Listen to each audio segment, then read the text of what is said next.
Hello everyone, ইনিস ব্লগে তোমাদের আরও একবার স্বাগত জানিয়ে আজকে একটা নতুন রেসিপি ভিডিও নিয়ে আবারও চলে আসলাম। তো আমি তো ভালো আছি, তোমরা সবাই কেমন আছো? আশা করি সবাই খুব ভালো আছো। তো আজ যে রেসিপিটা তোমাদের সাথে শেয়ার করব সেটা হলো মাটার পনির। তো আমাদের কড়াইটা হয়ে গেছে গরম, তো আমি দিয়ে দিলাম সরষের তেল আর একটু বাটারটা দিলে ভালো হয়, মানে পনিরটা খুব সফট হয়। তো এখানে দিয়ে দিলাম আমি পনিরটা দিয়ে হালকা একটু নাড়াচাড়া করে সামান্য একটু হলুদ দেব, যেটা আমি ভিডিও করতে ভুলে গেছি, সামান্য জাস্ট একটু কালারের জন্য।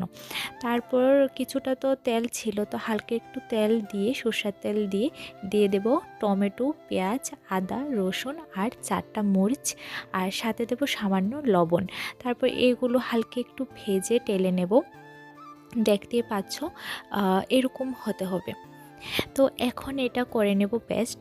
তো এখানে আমি সবগুলো দিয়ে দিলাম আর দিতে হবে সামান্য জল। তো এখানে আমার পেস্টও করা হয়ে গেছে আর খুব সুন্দর একটা স্মেলও আসছিল। তো চলো রান্নাটা শুরু করি। তো ফার্স্টে দিয়ে দেবো সরষের তেল, আর এই তরকারিটা সরষের তেলে ভালো হয় সাদা তেল থেকে।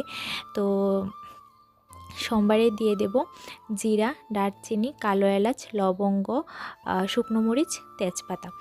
এগুলো দিয়ে ভালোভাবে হালকা একটু নাড়াচাড়া করে দিয়ে দেব মশলা। আর মশলার মধ্যে আছে লবণ, হলুদ, জিরে গুঁড়ো, ধনে গুঁড়ো, লঙ্কা গুঁড়ো, মিট মশলা, আর আছে কাশ্মীরি লাল মির্চ। তো মশলাটাও ভালোভাবে আমি ভেজে নিলাম, দিয়ে তারপর দেখো তেলটা ছেড়ে দিয়েছে। তো এখন যে আমি পেস্ট করে রেখেছিলাম টমেটো, পেঁয়াজ, আদা, রসুন, মরিচ, তো এটি দিয়ে আরেকটু জল দিয়ে তো সুন্দরভাবে এটা ফুটিয়ে নিতে হবে যতক্ষণ না তেলটা ছেড়ে দিচ্ছে। এরকম ঢেকে 2-3 বারের মতন আমি এভাবে মশলাটা ভেজে নেব। তো দেখতে পাচ্ছ তেলটা ছেড়ে দিয়েছে। তো এখন দিয়ে দিলাম গ্রিন মাটার। তো দিয়ে আরেকটু জল দিয়ে, জলের পরিমাণটা একটু বেশি হতে হবে। তো জলটা দিয়ে আবারও ঢেকে দেব। তো 2-3 বার ঢেকে তো দেখো খুব সুন্দরভাবে জলটা ফুটে গেছে, প্লাস তেলটাও কত সুন্দরভাবে ছেড়ে দিয়েছে। তো এখন দিয়ে দিলাম পনিরটা দিয়ে বেশি নাড়াচাড়া করলে পনিরটা ভেঙে যেতে পারে। তো হালকা একটু নাড়াচাড়া করে দিয়ে দিলাম গরম মশলা, তারপর দিলাম কাসুরি মেথি, তারপর দিলাম ধনেপাতা। আর এখন তো ধনেপাতার সিজন, তো ধনেপাতা তো লাগবেই।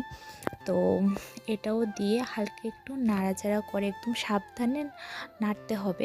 তারপর দিয়ে দেব সামান্য বাটার। তো এখানে আমাদের মটর পনির একদম রেডি, দেখতে পাচ্ছ। তো আমি বেশি একটা ঝোল রাখিনি, তো দেখতে না খেতেও কিন্তু খুব ভালো হয়েছে।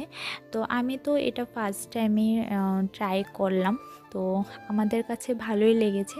তো আমার রেসিপিটা যদি তোমাদের ভালো লেগে থাকে তাহলে আমার পাশে থেকো, তোমরা সবাই ভালো থেকো। তো আজ আসি, আর যারা আমার চ্যানেলটাকে এখনও সাবস্ক্রাইব করোনি তারা প্লিজ করে দিও, লাইক করে দিও, শেয়ার করে দিও। তো আজ আসি, আবারও দেখা হচ্ছে। Tata, bye bye.